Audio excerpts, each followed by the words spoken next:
श्री राधा कृष्ण चरण कमलेभ्यो नमः। श्री नंद नंदन भाग 88। मैं स्नान ध्यान करके मुड़ा तो गोप कुमारों का समुदाय मुझे एकत्र मिला। उनमें से किसी ने पूछा, कनु आया आपके साथ? अभी तो नहीं आए, किंतु मैं इतना कहकर स्तब्ध रह गया। मुझे लगा कि कालिंदी शुष्क हो गई है। उनके अल्प जल में कच्छपों की भरमार है। जहां तक दृष्टि जाती है वहां दावाग्नि ही दावाग्नि दग्ध दिखता है। अरे जिनके वियोग की विषम ज्वाला में संपूर्ण प्रकृति को इतना प्रभावित करने की सामर्थ्य है, उन गोप कुमारों की दशा का कैसे वर्णन करो। अभी अभी जिनका सौंदर्य सुरों को भी लज्जित करता था, उनके शरीर काले पड़ गए, कल्पनातीत कृष्ण हो गए और संदेह होने लगा कि उनमें से किसी की श्वास भी चलती है या नहीं। अचानक एक का उत्फुल्ल सुर गूंजा, कन्हई तो आ गया, वो क्या उसकी संग धुनी हमें पुकार रही। मुझे कोई धुनी सुनाई नहीं पड़ी, किंतु गोप कुमार पहले के समान सुंदर और प्रफुल्ल हो गए। वे उठे और दौड़ते चले गए। कालिंदी निर्मल गंभीर सलिला हो गई थी। संपूर्ण वन कैसे इस अर्ध पल में हरित पुष्पित फलभार भूषित हुआ, कोई भी समझ नहीं सकता। इसका एक शुभ परिणाम हुआ। मैं ब्रजधरा की दिव्यता से परिचित हो गया। सावधान हो गया कि श्री कृष्णचंद्र अपनी जिन परम प्रिया का स्मरण करके संज्ञा शून्य हो गए थे, उनके सम्मुख मुख खोलने का साहस मुझे नहीं करना चाहिए। मुझे उनके श्री चरणों के दर्शन करके ही संतोष कर लेना चाहिए। गोपियों के सम्मुख भी बहुत पांडित्य प्रकट करना व्यर्थ होगा। मेरा विद्या गर्व गलित हो गया। मैं स्नान करके लौट रहा था तो गोपियों का समूह मार्ग में मिला। लगा कि वे मेरी प्रतीक्षा कर रहे हैं। सबने मेरा समयोचित सत्कार किया। मुझसे सबने सलज्ज ही पूछा, मथुरा से मयूर मुकुटी बनमाली स्वस्थ सकुशल सुप्रसन्न है? कभी ब्रज का भी स्मरण करते हैं? माता पिता को देखने क्या कभी आवेंगे? हम सब तो तभी उनके श्रीमुख का दर्शन पा सकती हैं ना। आप तो उनके रहस्यज्ञ हैं ना, अन्यथा हमारे समीप वे आपको भेजते नहीं। किसी ने उनमें से कहा, कभी नागरिकाओं की गोष्ठी में अथवा किसी रस चर्चा के मध्य में हमारी भी कोई बात करते हैं? हम किंकरियां भी उनको स्मरण आती हैं क्या? वे कभी रास रजनी की भी स्तुति करते हैं, जब हमारे स्कंधों पर विशाल बाहु रखकर नृत्य किया था उन्होंने। मैं उनके सिर की व्यथा, उनकी उन्मादनी भंगी अधिक सह पाने में असमर्थ था। मेरी स्वामिनी ने इनको समझाने का कुछ मुझे विशेष आदेश दिया था। अतः मैं बोलने लगा, आप सब महाभागा हैं। अनेक जन्मों के पुण्योदय होने पर श्री कृष्ण के पादार विंद में प्रीति प्राप्त होती है। वे आत्मा राम है, पूर्ण काम है। आप सबके अंतर में ही विराजमान है। आप उन ऋषि के अधोक्षज को अपने भीतर ही प्राप्त कर सकते हैं। उन सर्वव्यापक से आपका कोई वियोग कभी हुआ नहीं, हो नहीं सकता, किंतु आपने अंतःकरण में उनको अनुभव करने का प्रयत्न नहीं किया। उन्होंने आप सबके लिए कुछ संदेश भेजा है मेरे द्वारा। मैं तुम सबसे स्थूल रूप से इसलिए दूर हूं जिससे तुम मन से मेरे अत्यंत सन्निकट रहो। तुम मुझ में हो और मैं तुम में हूं। हमारा यह अभिन्नत्व कभी भंग नहीं हो सकता। मुझे तुम अपने समीप ही सदा देखो। स्वामी का यह संदेश मैंने सुना तो दिया, किंतु मैं तब इसका किंचित अर्थ भी समझता नहीं था। मैं तो इसे भी अपने निर्गुण निराकार तत्वबोध का एक अंग मानता था। मैंने अपनी पूरी शक्ति से अपना तत्व ज्ञान उनके गले उतारने का प्रयत्न किया। अकस्मात कहीं से होता एक भ्रमर आ गया। मुझे अपनी बात सुनाने की धुन में ध्यान ही नहीं रहा था कि ये प्रेम मूर्तियां मेरी ज्ञान चर्चा में रुचि लेने के स्थान पर प्रायः उन्मादिनी आत्म विस्मृता बन चुकी हैं। मुझे तो भी भूल ही गई। वह मधु भी उन्हें अपने प्रेष्ठ का दूध प्रतीत होने लगा। वे उसी को पालम देने लगे। मधुकर, तो भी अपने स्वामी के समान कपटी है। पुष्प कलिकाओं का रस लेता फिरता है और कभी किसी का होता नहीं।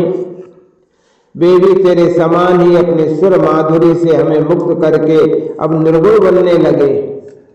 उन रस स्वरूप श्री राधा रमण को अब पूर्ण काम कहलाना और रुचने लगा है। वे कहती गई, उन निखिल कला निधान त्रिभुवन सुंदर की कोई झांकी तुझे मिली भी या नहीं? तू कहता है सच है। हमें भी अब अणु में वही त्रिभंग सुंदर श्याम दिखता है, लेकिन वो सर्वत्र नेत्र खोले दिखता है। नेत्र बंद करने पर भी तो वही दिखता है। तो तू केवल भीतर देखने की बात क्यों करता है? अरे नेत्र बंद करने से क्या अंतर आने वाला है? हम तो उद्विग्न हैं उसके सर्वत्र दिखने से। अरे दूध दुहते समय, भोजन बनाते समय, घर को झाड़ते लीपते समय, दधि मंथन करते समय वही मुस्कुराता सामने खड़ा दिखता है और हम कोई काम नहीं कर पाते। हम तो उसे भूल जाना चाहती हैं और तू उसके स्मरण की स्तुति करने लगा। ये सब स्तुति उनसे कर जिनको उसकी प्रत्यक्ष सानिध्य प्राप्त है। वे तेरा सत्कार करेंगे। भ्रमर, तुम बुरा मत मानना भाई। हमारे सर्वस्व के सखा हो, संदेश वाहक हो, हमारे सम्मान्य हो। हम तो उन्मादिनी हैं। हमारे कठोर वचनों को क्षमा करना। वे सचमुच उन्मादिनी के समान प्रलाप कर रही थीं। उनकी अनुकंपा की उन्होंने हमारा स्मरण करके तुम्हें भेजा। वे सुखी रहे, सुप्रसन्न रहे। हमारे संबंध में उनसे कुछ ऐसा मत कहना जिससे उनका चंद्रमुख किंचित भी मिलान हो। वे जहां हो, जैसे हो, जिससे सुखी हो, उसी में हमारा सब सुख है। मुझे तो उनके इस उन्मत्त प्रलाप ने ही प्रबुद्ध कर दिया। प्रेम का पुनीत स्वर मैंने प्रथम बार प्रत्यक्ष किया। पद रज ली मैंने उनकी और अपने परम प्रेष्ठ के प्रियजन के नाते उन्होंने भी मुझ अभिमानी को अपनी कृपा प्रसाद से अपना लिया। मुझे अपना अंतरंग मान लिया। मैंने प्रार्थना की श्री कीर्त कुमारी के पावन पदों के दर्शन की। ललिता ने मुझ पर कृपा की, मुझे समझाकर ले गई। दूर से मैं उन महिमामयी के चरण दर्शन कर सका। कुछ पल रुका रहा वहां और केवल उनके समीप की उपस्थिति ने मुझे आत्म विस्मित कर दिया। अरे मैं कौन हूँ, क्या हूँ, क्यों आया, सब भूल गया।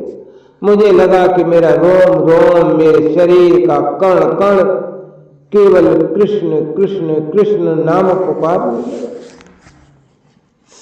पल में प्रिय की वियोग वहिनी में समूल उत्खलिता विशेष दग्धा वो दिव्य मूर्ति। पल में ऐसी प्रफुल्ला, इतनी उत्सुकता मानो प्रिय का प्रत्यक्ष संसर्ग प्राप्त हो गया है।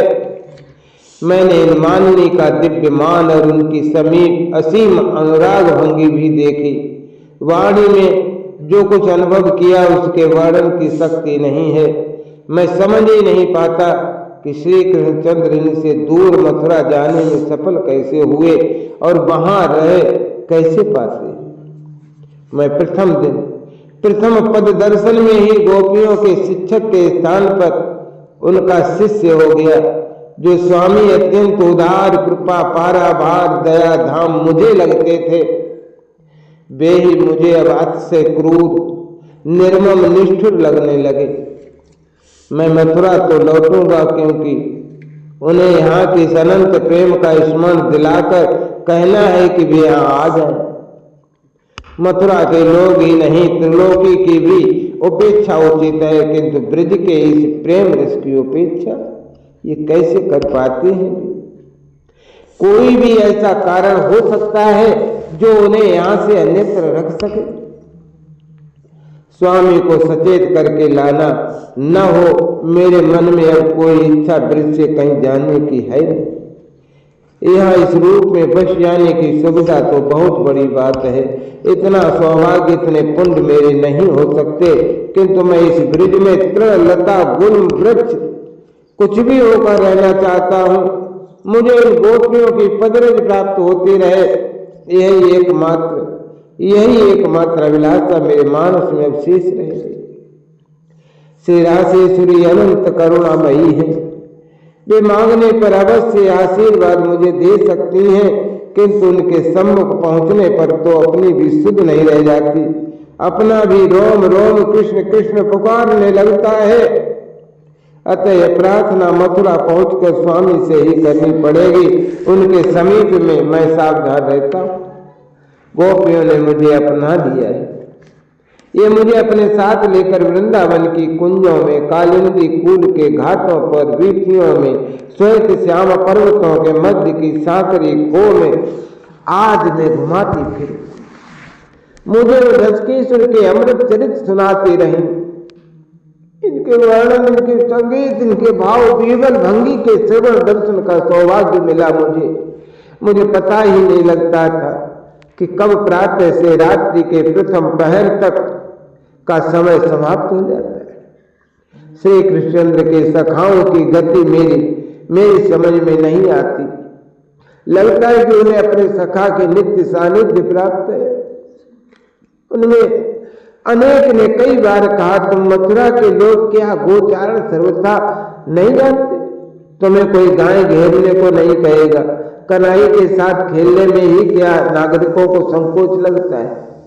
मैं क्या कहूं इनसे? वो बृहस्पति के शिष्य में इतनी सरलता सौम्यता कहां? मैं साथ चलूं तो अवश्य इनके आनंद में बाधक ही बनूंगा, पर मेरे पास समय भी तो नहीं है। गोपियों को मैंने गुरु माना है और वे प्रभात से ही मेरी प्रतीक्षा करने लगती हैं। प्रतिदिन मुझे अपने प्रेष्ठ की कोई नवीन लीला स्थली के दर्शन कराती हैं और उनके अमृत चरित्र सुनाती हैं। जीवन के ये अमूल्य क्षण कैसे छोड़े जा सकते हैं? बाबा और मैया का मैं वात्सल्य भाजन हूँ। यह मुझे अपने नीलमणि से किंचित भी भिन्न नहीं मानते। मैया अपने कर से मेरे मुख में नवनीत देने लगती है तो मैं सचमुच शिशु हो जाता हूँ। मुझे इतना स्नेह अपनी सगी माता से भी कभी नहीं मिला। मैं श्री निकुंजेश्वरी के दर्शन कई बार ललिता जी की कृपा से कर आया। जैसे उनके सौंदर्य की सृष्टि में समता नहीं है, उनके प्रभाव का भी पारावार पाया नहीं जा सकता। उनकी चरण रज का एक कण भी जिसे प्राप्त हो जाए, जिसके स्वप्न में भी उनके पंकजारूढ़ नखों की ज्योति या रश्मि आ जाए, वो श्री कृष्ण प्रेम का पुनीत अधिकारी अवश्य हो जाए। उनके श्री चरणों का स्मरण ही पर्याप्त है। वह प्रार्थना कैसी? उन परमोदारा की स्मृति के साथ कुछ कहने की सुध रहेगी किसी से? गोपियों के ब्रज धरा की अधिदेवता की सखियों सेविकाओं की शरण मिली मुझे। उन स्नेह सिंधु स्वरूपाओं ने अपने सहज स्वभाव के अनुरूप मुझ अनधिकारी को भी अपनी अनुकंपा का भाजन बनाया। मैंने यहाँ आकर इनकी कृपा से समझा कि श्री कृष्ण प्रेम क्या होता है और कितना नीरस है इनके सम्मुख मेरा अब तक का अनुभूत तत्व क्या। कैसे 4 महीने व्यतीत हो गए कुछ पता नहीं लगा, लेकिन पावस के प्रथम मेघ खंड का दर्शन हुआ और मुझे लगा कि मैं अपने सुख में यह भूल ही गया कि स्वामी को यहाँ का संदेश देकर ले जाना है। मैंने मैया से बाबा से विदा मांगी, गोपियों से अनुरोध किया। गोप कुमारों ने केवल मेरी प्रार्थना को महत्व नहीं दिया, उन्होंने मुझे ढेरों मयूर पिच गुंजा कई रंग श्रृंग देकर कहा, आप मथुरा के नागरिक हैं, हम बनने वालों का ये उपहार रख लें। आप और आपके सखा कभी कभी इनको देखकर हमारा स्मरण कर लिया करें। गोपियों का अत्यंत कातर एक ही अनुरोध, उनसे ऐसा कुछ मत कहना जिससे वे खिन्न। श्री कुमारी ने ललिता से सुना तो अपने लीला कमल को हृदय से लगाया और मुझे ललिता के द्वारा ही दे दिया। उनके अश्रुओं से सिक्त यह कमल अपना हृदय ही दिया है उन्होंने इस रूप में। बाबा के उपहार महाराज उग्रसेन के लिए, वसुदेव जी के लिए, सबके लिए हैं। सभी वृद्धों वृद्धाओं का, मैया का, गोपियों को उपहार लेकर चलना है मुझे। मेरा ये प्रस्थान ब्रिज में वियोग वहिनी लग चुकी है, दग्ध खड़ी है वनराज शुष्क प्राय कच्छप पूर्ण कालिंदी, मरुधरा कंटक तरकरील कीर्ण संपूर्ण भूमि, कांतिहीन कंकाल प्राय पशु पक्षी। अब गोप गोपियों की अवस्था कैसे कहूं। मैं आया था तो यही धरा स्वागत में सजी थी और आज ये वियोग दग्ध है। मैं रथ को पूरे वेग से भगाए ले जाऊंगा जिससे स्वामी को शीघ्र लौटा ला सकूं। जय राधा जय राधा राधा, जय राधा जय श्री राधा, जय कृष्णा कृष्णा, जय कृष्णा जय श्री कृष्ण।